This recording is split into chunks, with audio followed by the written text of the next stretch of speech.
سلام و عرض ادب دارم خدمت آقای امام زمان و خدمت همه شما عزیزان حاضر در کانال میکائل و امیدوارم حالتون عالی عالی باشه و زندگی بدون دغدغه و بدون مشکلی رو داشته باشید. پیام عزاداری آقا ابو عبدالله علیه السلام رو خدمت آقا امام زمان رو همه شما عزیزان تسلیت عرض میکنم و امیدوارم که بتونیم بهترین برداشت و بهترین حاصل عمل رو داشته باشیم داخل نقدداری ها و بتونیم خودمون رو روز به روز نزدیکتر کنیم به آقا ابا عبدالله علیه السلام و آقا امام زمان رویفدا. آرزوی سلامتی برای همه مردم کشورم دارم. امیدوارم که شرایط کشور روز به روز بهتر بشه و این حالا تنش‌هایی که هست، این اتفاقاتی که داره میفته به بهترین نحو و بهترین شکل برای کشورمون انشالله رقم بخوره. اول ویدیو یه موضوع رو که میخوام در موردش با اجازهتون حرف بزنم. خیلی از عزیزان توی این یک ماهی که من این کانال رو زدم تلگرام میان و پیام میدن، میگن که ما مثلا از شاگرد استاد کاوه، استاد عزیز، دستور میگیریم و ذکر گرفتیم و ایشون گفتن من شاگرد استاد کاوه هستم، دستور دادن ذکر دادن بهمون و داریم انجام میدیم. و من مثلا سوال میکنم که آقا مثلا این شخص کیه؟ ایشون کیه که من خودم به شخصه ندیدمشون توی کلاس یا اصلا برخوردی نداشتم، صحبتی باشون نکردم و میان به اسم استاد کاوه، به اسم شاگرد بودن استاد کاوه میان و یک سری دستورات رو به مردم میدن و یک سری ذکرهایی رو میدن. متاسفانه من همه این عزیزانی که توی این مدت حداقل حالا توی یه ماه حداقل 30 نفر 40 نفر پیام دادن و در مورد همین موضوع فقط گفتن که ما از فلانی که دیگه شاگرد استاد کاوه هم دستور گرفتیم، ذکر گرفتیم، الان درگیرم، خوابای بد میبینن، احساس بیحالی دارن، احساس استرس دارن و اون شرایطی که باید داشته باشن رو ندارن. که صرفا استاد با یک شخصی حرف زدن، یک ویدیویی حالا بوده یا تو برون فکنی این شخص استاد رو حالا دیده، اینو بگم که هزاران نفر خیلی انسان ها تو زندگیشون احتمال داره که استاد در برون فکنی ببینن و این دلیل نمیشه شخص ادعا کنه که شاگرد استاد. شما زمانی که یک ادعایی رو میکنید و طبق اون ادعا دارید یک سری دستورات، یک سری اذکار دارید به مردم میدید، حتی مردم رو چک میکنید. من واقعا چند نفر بهم گفتن که شاگرد استاد کاوه ما رو چک کرده، گفته تو حالت فلان رنگیه، گفته نمیدونم تو فلان موضوع بهت متصله، یک سری تمرین بهمون داده. گفتم خب این اگه میگی شاگرد استاد، من چرا ندیدم استاد؟ چرا ایشون رو زیارت نکردم؟ من چرا هیچ برخوردی با ایشون نداشتم؟ و شخصی که چشمش بسته هست چطوری میتونه چک کنه؟ اصلا به چه طریق میشه چک کرد؟ حتی شخص پرده اول چشمش هم باز نیست، چطوری میتونه چک کنه؟ و چجوریه که مردم مراجعه میکنن؟ خیلی از عزیزان حال از این ناآگاهی دیگه. و اینکه استاد یک ویدیویی رو با یه نفر میگیرن، آیا تو اون ویدیو گفتن که ببین از این به بعد از ایشون میتونید ذکر بگیرید، تمرین بگیرید؟ قطعا خیر. صرفا یه صحبتی بوده، یه تبادل نظری بوده شاید و اصلا به این معنی نیست که شما فکر کنید. اینو کلا بگم، اینو خلاصتا بگم، در حال حاضر استاد هیچ شاگردی ندارن که کانال داشته باشه و دستورات و ذکر بگه، یعنی دستور و ذکر به مردم بده. ببینید زمانی که شما از یک شخصی ذکر میگیرید یا تمریناتی میگیرید، یعنی اجازه دادید اون فرد به حاله شما ورود کنه. یعنی موجوداتی که اون فرد دارن این اجازه رو، این کلید رو دادید بهشون که توی زندگی شما، توی حال شما، توی کانال های خواب شما که امروز ویدیومون در مورد کانال خوابه ورود کنن، روی انرژیتون میتونن ورود کنن. و نمیخوام دیگه خیلی مسئله رو باز کنم، فقط دغدغه‌م واقعا اینه چجوری یک سری تعداد ذکرهایی به مردم میدیم، به عزیزانی که حالا علاقه دارن که این مسیر بیان، چجوری یه تعداد ذکر به نفر میدی؟ وقتی یک استاد یک ذکری به شخص میده، این شخص رو چک میکنه حاله بدن رو نگاه میکنه، اون سعی وجودی فرد، اون توان انرژیکی فرد رو نگاه میکنه و ذکر مورد نظر رو به تعداد مورد نظر و تعداد مورد نیاز به شخص میده.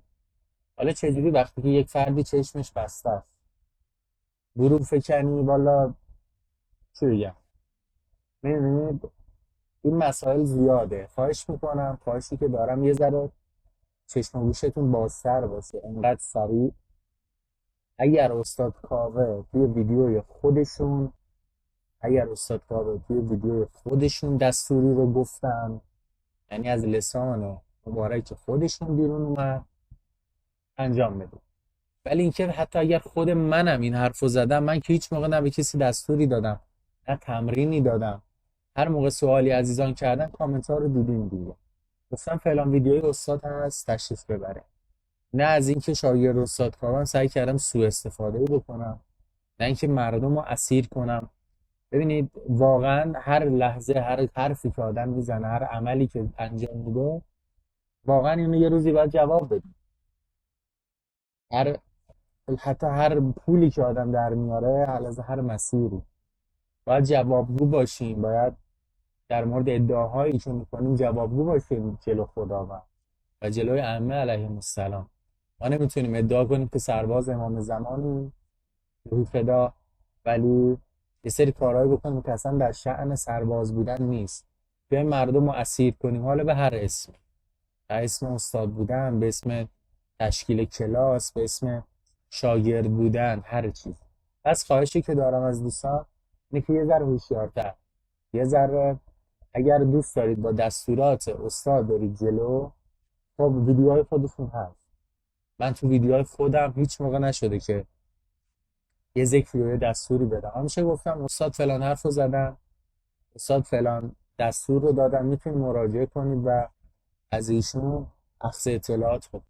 توی این یک ماهی که من این کانال رو زدم، واقعا اذیت بودم، واقعا دغدغه بود برام که این حجم از عزیزانی که علاقه دارن به مسیر دارن پیام میدن و فکر میکنن که این دستورات، این تمرینایی که دارن انجام میدن از سمت استاد کاوه است، از سمت استاد کاوه عزیزه، در صورتی که واقعا اینجوری نبوده. و متاسفانه خیلی الان دارن به اسم استاد، به اسمی که یک زمانی شاگرد بودن، در صورتی که اصلا اینجوری نیست. استاد به هیچ کس اجازه دستور یا ذکر دادن رو نداد. یعنی هیچ کس نمیتونه به اسم اینکه یک روزی شاگرد استاد کاوه بوده ذکر و دستور بده، در صورتی که اصلا شاگرد نبودن. و من از استاد که سوال کردم چند روز پیش، گفتن اصلا این شخص شاگرد من هیچ موقع نبوده. و اون عزیزان دیگه‌ای که دارن این کار رو انجام میدن و اگر باشن، خب من باید ببینم، من باید بالاخره یه صحبتی باشون کرده باشم. در کل یه ذره حواس جمع‌تر. و اگر مجددا اینو تکرار میکنم چون موضوع مهمه، اگر علاقه‌مندید به این مسیر و اگر دوست دارید که با تمرینات استاد جلو بیان، ویدیوهای خودشون هست، ویدیویی که خودشون دارن صراحتا خودشون هم دیگه خودشون دارن حرف میزنن و ویدیو داره گرفته میشه و یه سری دستوراتی دارن انجام میدن. این مسئله رو خیلی هوشیارتر باشید و انقدر چه بگم والا. و برای اینکه این اتفاقات، این درگیری هایی که یک سری دارن، یک سری تمرینات و ذکرهایی میگیرن، این اتفاقات براتون نیفته و حداقل قطع بشه از یه جای به بعد، یه خودتون مسئله رو کنترل کنید. واقعا دغدغه‌ام بود و یه دبس بذارید به حساب درد دل. و اینکه واقعا اذیت میشم، طرف میاد فکر میکنه از دستورات استاد داره پیروی میکنه، ولی خواب بد میبینه، ولی کابوس داره میبینه، ولی درگیر استرس داره، استراب داره، همیشه یه چیزی تو خونه میبینه، یا اصلا بیحاله، تعداد ذکر زیاد داره میگه بیحاله.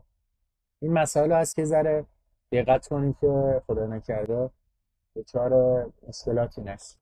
و کاملا همه جوانه به این قضیه، یعنی این کاری که شخص داره انجام میده، حالا چه شخصی که داره دستور و ذکر یاد میده، چون کسی که داره انجام میده دستور رو، همش گریبانگیر خود شخصه، چه از نظر دنیاییش و اون اتفاقاتی که در زندگی و کارمایی برای شخص میفته، و چه از طریق اون بحث معنوی و آخرتش، چون که خود شخص داره این کار انجام میده و خودش داره مراجعه میکنه و ذکر میگیره و دستور میگیره و هیچ موضوع گریبانگیر استاد عزیز نباید باشه و نیست قاعدتا، چون خود شخص داره با اختیار این کار رو میکنه و خودش داره اعتماد.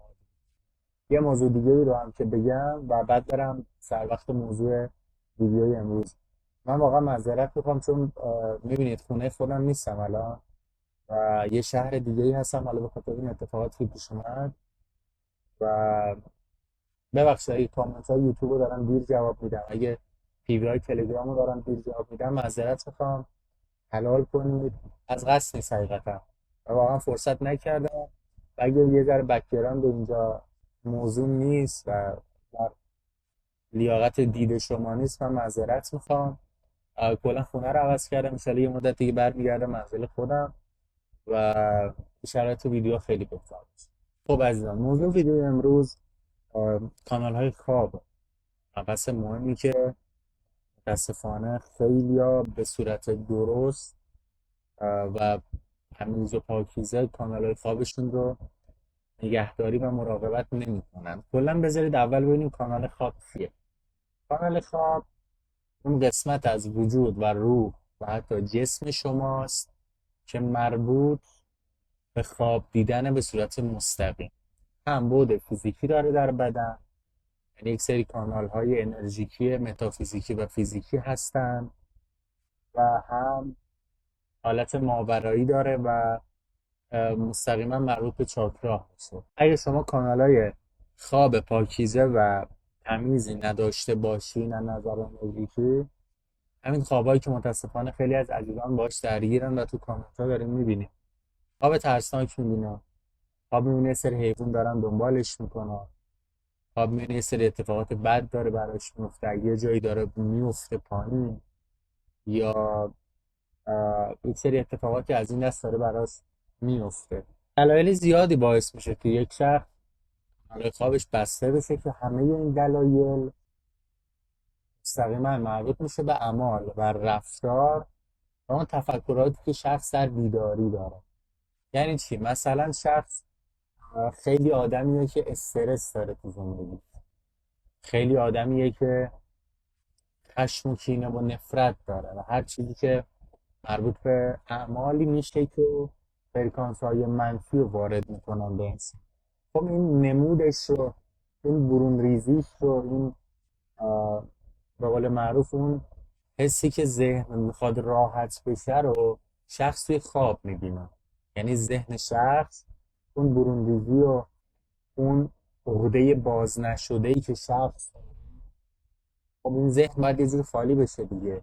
ذهن ما و مغز ما برای این ساخته نشده که ما از زندگی لذت ببریم، برای این ساخته نشده که ما حس و حال خوبی داشته باشیم.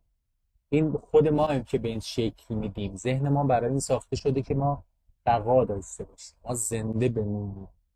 اگر شما انرژی خوب بدید توی بیداری به خودتون، کارهای مثبت انجام بدید، فرکانس‌های مثبت دریافت کنید تو حالت بیداری، تو حالت خواب هم طبیعتاً و متقابلا همین بازخورد رو دارید. به این معنی که مثلا شخص همش یه خشمی از یه نفر داره، یه مسئله رو رها نکرده، همش تو ذهنش درگیره با اینکه فلانی و اگه گیرش بیارم مثلا فلان کار رو باش میکنم، یا مثلا ترس از دست دادن داره، میترسه و اون اتفاقات رو توی خواب میبینه. یعنی ذهن اون برونریزی و ذهن شخص براش توی خواب انجام میده، چون که خودش آروم بشه، چون که انرژی منفی ازش آزاد بشن و در نتیجه فرد خواب بد میبینه، خوابی میبینه که باعث میشه حس بدی داشته باشه.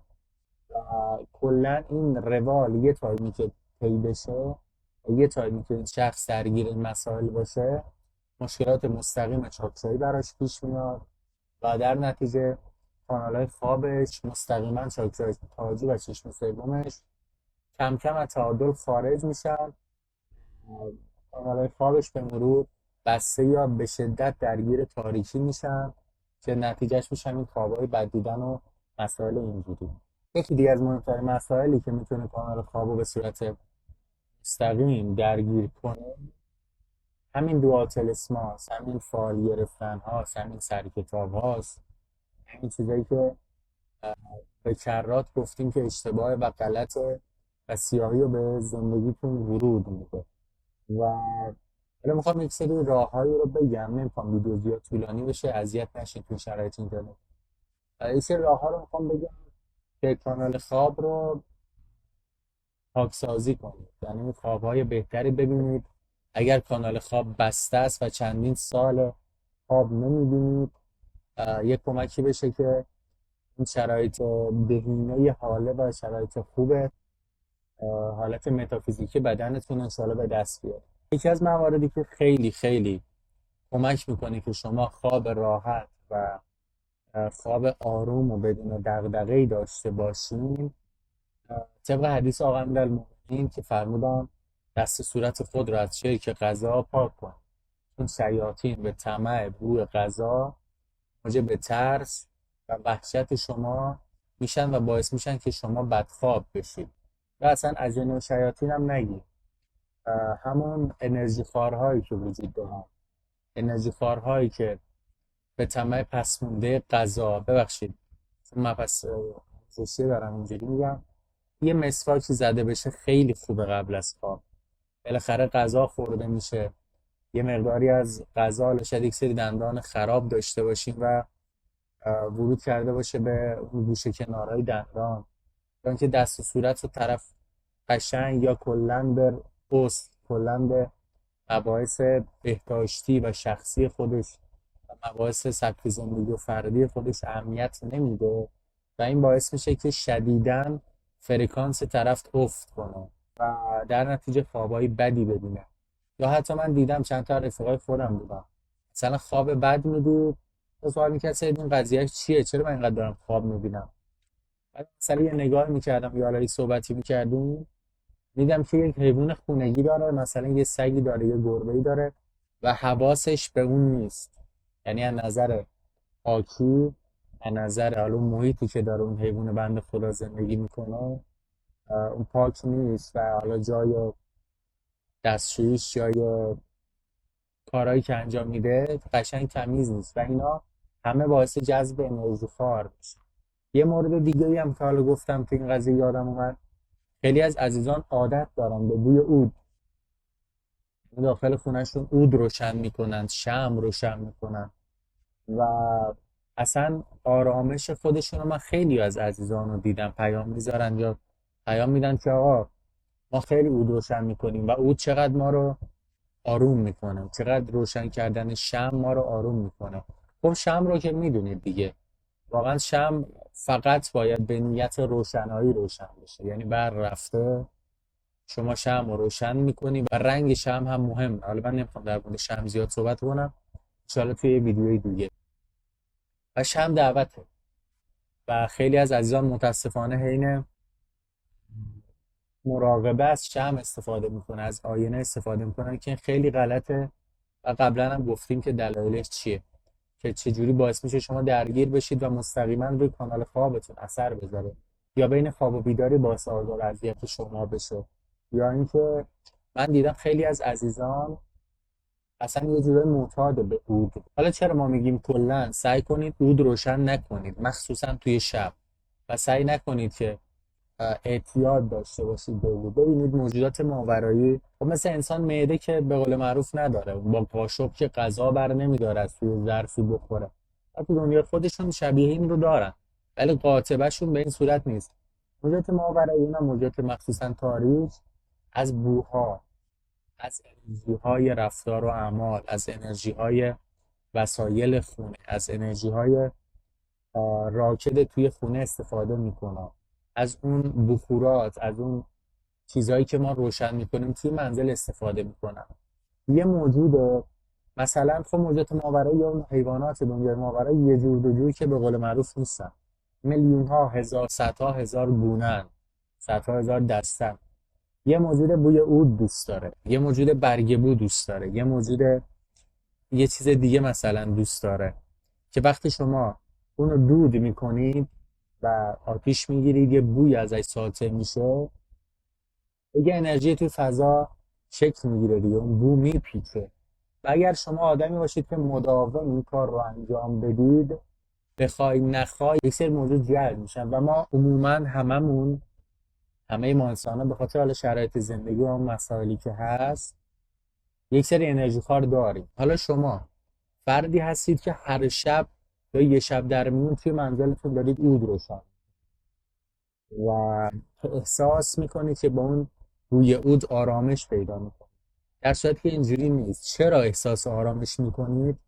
اینی که زمانی که شما اون عود رو روشن کردید و اون بوی عود داره توی منزل میاد، انرژی خارهای بدن شما، انرژی خارهای حاله شما از حاله و از بدن کنده میشن تا اون انرژی که از بوی عود یا از بوی بخورات توی هوا ساطع شده رو ازش استفاده کنن و ارتزاق، یعنی انرژی بگیرن و بقا داشته باشن، زیست داشته باشن.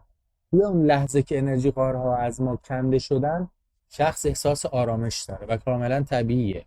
تو این حاله بدن اون لحظه آرومه، به قول معروف هیچ انرژی خاری نیست، هیچ چیزی نیست که انرژی معنوی شما رو، انرژی حیات شما رو بکشه و شما احساس آرامش رو، یعنی انرژی خار کنده شده، داره از بوی عود استفاده میکنه و شما حس آرامش دارید و فکر میکنید به واسطه روشن کردن عود شما آرومید، در صورتی که این انرژی خار کنده شده و زمانی که بر میگرده به حاله بدن و بالاخره 1 ساعت 2 ساعت بعد 3 ساعت مثلا بوی عود از بین میره دیگه، از فضا تموم میشه و به قول معروف دیگه اون بو به مشام نمیرسه. مجددا این انرژی خارها چون متصل به بدن شما برمیگردن و مجددا شما دچار استرس، اضطراب، دوباره هی این روال انقدر ادامه پیدا میکنه تا شما به قول معروف معتاد میشید به اینکه همیشه توی خونه عود روشن باشه و اون موجودات ماورایی، اون حیوانات دنیای ماورایی بیشتری جذب کنید. چرا؟ چون میگن اوکی این خونه‌ایه که خانم خونه، آقای خونه همیشه برای ما غذا داره و همیشه عود روشن میکنه و اصلا عادت کرده و حس میکنه آرامش داره، پس این خونه بهترین جا برای زندگی ما.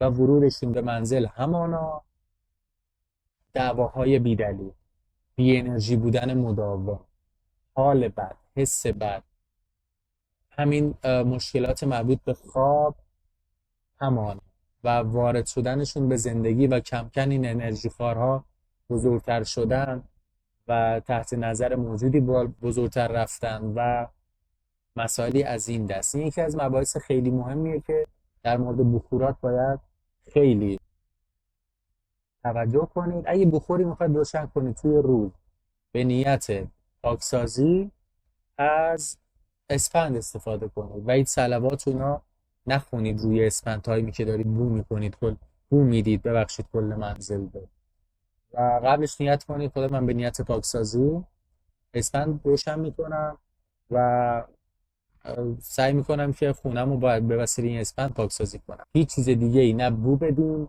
و نه بخور انجام بدیم که مستقیما روی کانالهای خوابتون تاثیر داره. ولی موضوع من چون یه صحبت شد گفتم.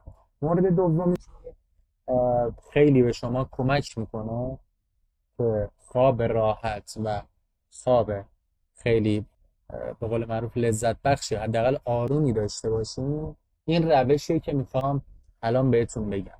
این روش اینجوریه که شما یه تیکه نان سنگک، حالا اندازه یه لقمه مثلا، به اضافه یک قاشق یا 2 تا قاشق نمک، اگر نمک دریا باشه خیلی بهتر، و یه تیکه فلز، میتونه قاشق باشه، میتونه یک سنجاقی باشه، میتونه سنجاق باشه بهتره، یا حتی اصلا قاشق چایخوری باشه خیلی بهتره. به قول معروف نوکتیز نباشه، چون توی خواب یه سری از عزیزان تنش فرکانسی دارن، تنش همزادی دارن، شیفتینگ کالبد بین خواب و بیداری خوب انجام نمیشه یا بین بیداری و خواب، احتمال داره خدای نکرده دچار یک مسئله بشین. همون قاشق عالیه، قاشق کوچیک خیلی خوبه و اینا رو داخل یک کیسه بذارین. یه مقدار نون سنگک، 1 یا 2 قاشق نمک و یه دونه قاشق چایخوری مثلا باشه، اینو داخل یک کیسه بذارین و زیر سرتون قرار بدین و بخوابین و از این طریق خیلی میتونه این انرژی خارها، خیلی این بستگی های کانال های خوابتون میتونه رفع بشه. ولی این برای کسایی که دچار بختکم میشن فوق العاده است این راه. ولی مسئله که هست اینه که هفته 2 بار این رو تعویض کنید. یعنی اون چیزایی که داخل اون گذاشتید، داخل اون نایلون، داخل اون کیسه گذاشتید، تعویض کنید. به دلیل اینکه تنظیم فرکانس انجام میشه و تایمی که اینا رو عوض میکنید متعاقبا اون چیزایی که اونجا هست انرژی منفی رو جذب کرده و اون رو باید تعویض کنید و انشاءالله بعد از مدتی فرکانس بالاتر میره و کانال خواب پاکسازی میشه. یکی دیگه از روش هایی که قبلا هم استاد در موردش صحبت کردم و تو ویدیوهای خودشون هم گفتن اینه که یک سنگ نمک کوچکی رو با یک کشی به موهای سرتون وصل کنید و بخوابید. این سنگ نمک حالا اون همون کار روش قبلی رو هم انجام میده، ولی حالا یه ذره کار سبک‌تریه و داخل یک کش بذارید یا یه جوری وصل کنید به موهای سرتون باشه، به سر نباشه، فقط به موهای سر باشه. و موردی که باید بهش توجه کنید اینه که سنگ نمک هفته 2 بار توی آفتاب قرار بدید چون انرژی منفی جذب نشه و براتون نمونه و دفع بشه. مورد بعدی که هست خواندن سوره اسراء آیه 96 به تعداد 22 مرتبه. کفا بالله شهیدا بینی و بینک انه کان بعباد خبیرا بصیرا. این آیه خیلی به شما کمک میکنه، یعنی نمیخواد زیادم بگید، همون در روز مثلا 10 بار بگید، اصلا 72 بار بگید، یا اون تعدادی که در مورد ذکرها استاد عزیز همیشه میگن بگید. زیاد نگید که فشاری زیاد نیاد به حاله بدنتون. خیلی کمک میکنه که کانالهای خوابتون باز بشه و خواب راحت تری داشته باشید. و مورد دیگه هم که از تلقینه، توی زندگی میتونید جملاتی از این دست به خودتون بگید: کانالهای خواب تمیز دارم، خداوند باعث میشن که من کانالهای خوابم پاکیزه بشن، خوابهای بدی که قدیم داشتم دیگه من اون خوابها رو قرار نیست ببینم. میدونین جملاتی از این دست رو به خودتون بگین. این تلقین، این جادوی کلمات خیلی بهتون کمک خواهد کرد. مورد بعدی که از خوندن آیه 9 سوره نبأ به تعداد 22 مرتبه. اون آیه قبلی هم 22 مرتبه، سوره اسراء آیه 96 و این آیه 9 سوره نبأ هم 22 مرتبه. و جعلناه که ثباتن، یعنی ما خواب شما رو مایه آرامش شما قرار داده. مداومت به این 2 ذکر عالیه که جزو راه‌ها و روش‌هایی است که کانال‌های خواب پاکسازی میشن. مورد بعدی حاشیه نمک به مدت 2 هفته یا 15 روز. یعنی قبل از اینکه بخواید بخوابید یه ظرفی رو آماده کنید و یه مقدار نمک داخل بریزید و پاشویه کنید. پاتون رو داخلش قرار بدید و کار یه ماساژی بدید اون انرژی منفی از بدنتون بیاد بیرون. و اگر تو حالتی باشید که از نظر ذهنی، این خیلی مهمه و من خودم خیلی جواب گرفتم، از نظر ذهنی خودتون رو به حالت سکون برسونید، آرامش داشته باشید و تصور کنید تمام انرژی‌های منفی که از چاکرای بالا هست، از بالا، از تاجی، چشم سوم، گلو، قلب، خورشیدی، تاجی و ریشه، همینجور از بالا سیاهی داره میاد و وارد میشه به اون کشت نمک، به اون ظرف نمک. اینو 2 هفته یا 15 روز انجام بدید. بسیار بسیار بهتون کمک میکنه. حتی باعث میشه یک سری بیماری ها از بدن خارج بشن، حتی باعث میشه یک سری انرژی خارها از بدن کنده بشن. این روش کلا روشی که استاد در مورد آب و نمک گفتن فوق العاده است، خیلی عالیه. یکی دیگه از مواردی که باعث میشه شما کانال خوابتون پاک بشن خوردن آب انار قبل از خواب و عوض کردن بالش و پتو. یعنی تشکتون و پتوتون رو چک کنید.